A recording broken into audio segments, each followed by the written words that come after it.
A new debate is taking root across America. It is not about politics in the usual sense. It is about the land itself.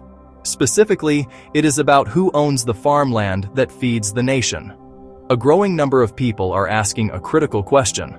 Should foreign entities, particularly from China, be allowed to buy up American agricultural land? This concern is not just coming from farmers in rural towns. It is echoing through the halls of Congress in Washington, D.C.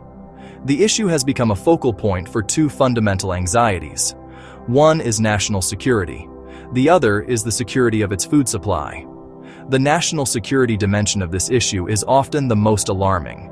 It centers on the location of the land being purchased.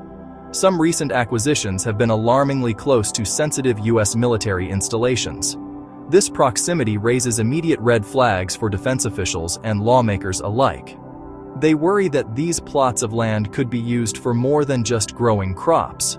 They could potentially serve as platforms for espionage surveillance or other activities that might compromise base operations. The fear is that a seemingly innocent farm could become a listening post. Then there is the matter of food security. This concern is more elemental, touching upon the basic need for sustenance. The American agricultural system is a global powerhouse. It not only feeds millions of Americans, but also people around the world. The core of this worry is control. If a significant portion of food-producing land falls into foreign hands, especially a geopolitical competitor like China, could that control be leveraged against the United States? In a time of diplomatic crisis or conflict, could a foreign owner disrupt production or divert supplies, creating instability? It is a question that challenges the very idea of American self-sufficiency. These two streams of concern, national security and food security, have merged to command public and political attention. The conversation is no longer confined to policy circles. It is now a mainstream topic, fueled by specific deals and the vocal warnings of elected officials. The issue forces a difficult conversation about an open market and the imperative to protect the nation's most vital assets. As the debate intensifies, leaders are defining the threat and responses. It is a story about land, but also about power, vulnerability, and the future. The growing alarm has not just been talk. It has translated into action at both the state and federal levels. Lawmakers are moving quickly to erect legal barriers.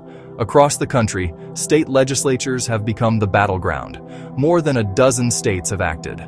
Florida, Alabama, Arkansas. Many laws restrict or ban purchases by entities from foreign adversaries. China, Russia, Iran, North Korea.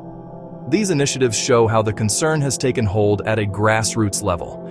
At the federal level, Congress is pursuing a unified response. Multiple bills aim to strengthen oversight and control. One bill would add the Secretary of Agriculture to the CFIUS panel. Another proposal, the Protecting America's Agricultural Land from Foreign Harm Act. It would prohibit purchases by companies owned or controlled by foreign adversaries. Navigating this complex issue requires a careful and measured approach.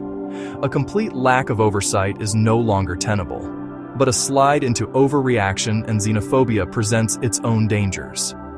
Experts urge balance. Concerns about purchases near sensitive sites are legitimate and demand a robust response.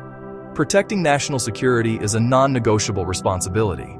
Clear, bright-line rules near critical sites are common sense and prudent defense policy. But perspective matters. Avoid fueling undue panic. Chinese ownership of U.S. farmland is currently statistically minor. Lumping all foreign investment together would be a mistake. Overbroad bans could harm the market and invite discrimination. Targeted, precise policies are the goal, addressing specific risks from strategic adversaries without undermining an open investment climate. Data quality and transparency must improve. USDA tracking should be modernized and enforced. Leaders need a clear, up-to-date picture of who is buying, where, and why. Reliable data distinguishes genuine threats from exaggerated fears. A factual foundation is essential for effective, necessary regulations. Ultimately, the path is vigilance, not hysteria. Establish clear, consistent, fact-based rules that protect national and food security while upholding fairness and open markets. Strengthen reviews for buyers from adversarial nations, especially near critical infrastructure. Invest in better data collection. Have an honest public conversation guided by facts, not fear. The security of land and food is too important for anything less. Be smart and strategic. Protect vital interests without closing off from the world. This is where prudence meets principle on America's farmland.